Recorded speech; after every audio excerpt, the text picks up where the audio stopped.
Hey, what's going on everyone? Welcome back to 75 South Gardening. In today's video, I'll be going over everything that you can get started right now in the month of August. In the month of August, you can go ahead and start your brassicas.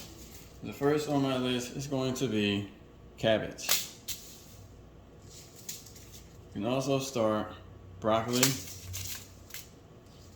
and your mustard greens. And if you're going to be growing greens, you can't forget your collard greens. You can also grow Swiss chard in the month of August, along with your kohlrabi, your cauliflower, and bok choy. Now for those of you that like to eat salads, in the month of August, you can grow lettuce. You can also grow spinach. In the month of August, you can also start your herbs. Your cilantro, your parsley. You can also grow your oregano, your thyme, and lavender, but you want to grow those from transplants. So if you don't have transplants, don't bother starting those from seed because they take way too long. And some could take up to 200 days, and by then, here in Zone 8A, it will be winter time. You can also go ahead and direct sow your carrots and your beets. There's also several other crops that you can get started right now in the month of August. So I'm going to start right here in the first raised bed. These are all bush beans. They've been here for about 3 weeks now, and they've just started to produce beans. Some of them are ready to pick, like the ones you see here, and some have just got started. So in the month of August, you can go ahead and start your bush beans. And while you're at it, go ahead and start some dwarf kale. Now these have been growing since the spring, and the same plants that you see here will grow all the way throughout the winter until next spring when they start to flower. You can also start your pole beans in the month of August. So I have a 20-pound grow bag here, and I also have 2 here that are growing pole beans, and they are all ready to harvest. There's even pole beans growing down here because they start to spread from my 20-gallon container. You can also grow peas in the month of August, and I'll be growing peas right here in my small raised bed, and they will grow up this trellis up until the first frost. I like to space my peas 2 to 3 inches apart, and I simply take my finger and press them down into the soil. Just like that. Cover them up.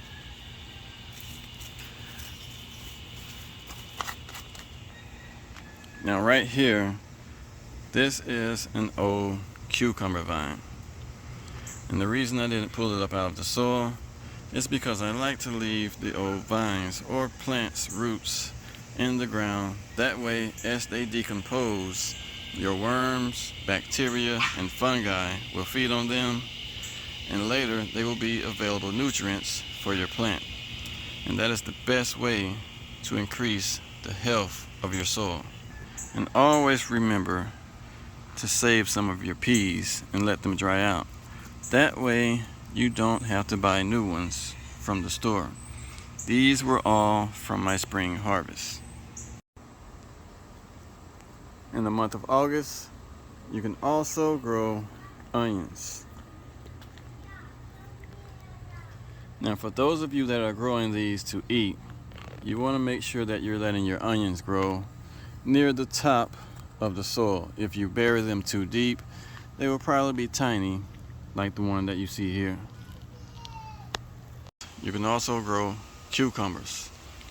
Around this time of year in Zone 8A, most of your moths and butterflies are laying eggs, so you may start to see damage. You're also going to notice that your vines are starting to die. So this is the perfect time to start fresh ones. So if you're starting to see pest damage like this, it's simply because of the moths and butterflies. Now usually the damage that you see here is done by hornworms, but here on my yard I have these little caterpillars here that come from a moth. And if you take a closer look, the little black spots are actually feces. So if you're seeing this on your plant, just examine it closely, and 9 times out of 10 you're probably going to find a little caterpillar. Now to control these caterpillars, what you want to do is spray your plants with BT. And what's going to happen is, as they feed, they will eat the BT and die off. But the big ones that you see here, like this one, you can simply smash. And what I'm going to do is leave these out right here for my birds, and they'll come down here and eat them. You can also grow more flowers to attract pollinators. And my flower of choice will always be the marigold. And right here in the center, these are more pole beans. So I'll be harvesting more pole beans on this side also. And here's my other 20 gallon where I have more pole beans growing.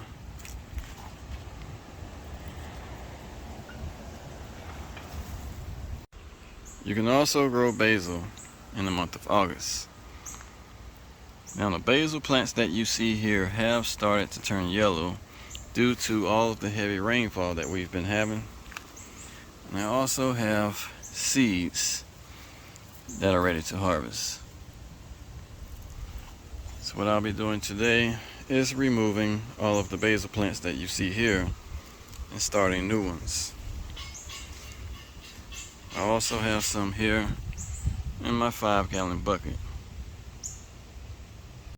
And that's everything that you can get started right now in August for your fall garden. And here's today's harvest. Now right here on the bottom left, these are the pole beans that we're growing in the raised bed and the cinder block.